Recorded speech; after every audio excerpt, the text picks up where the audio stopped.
Liz Warren, that would be Senator Elizabeth Warren, blaming private equity for the demise of Toys R Us. Roll that tape. Anyone remember Shopko? Yeah. You know why Shopko's closed? Private equity. Anyone remember Sears? Yeah, Sears, private equity. Toys R Us, Gymboree, and it's not just the retailers.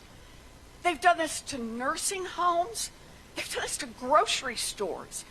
And the idea over and over and over is suck out the value, line the pockets of the private investors, and leave the communities and the workers behind. Well, I think we'd better bring in our friend Gerald Storch, who happens to have been a former Toys R Us CEO. You listened to what the good senator had to say. Is she right, Gerald?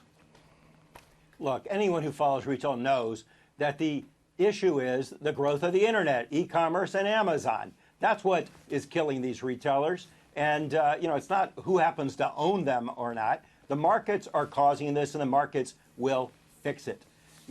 Customers are choosing to shop on Amazon. That's making it much more difficult for others. It's not. Look at the companies that are not private equity backed that are also in difficulty. You have JCPenney.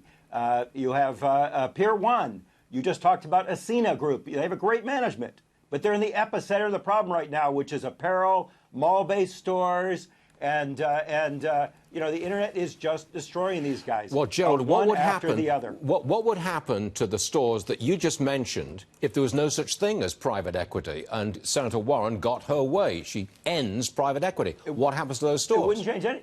None of the ones I mentioned are private equity backed. That's my point. Certainly what's happened is private equity bought a lot of retailers before the internet had grown to the scale it is now. These retailers were viewed as cash cows by the private equity folks.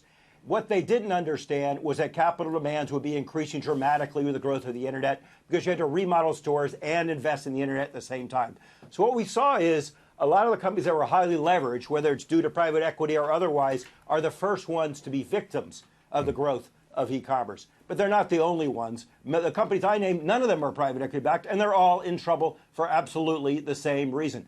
Meanwhile, the markets are what's going to fix this. And so you see Toys R Us coming back now with a totally different concept that they hope will be more internet-proof. And we're all rooting for them to be successful. Okay. Meanwhile, the private equity guys can't even get financing for a retailer anymore today. Can't do it, and they don't want to.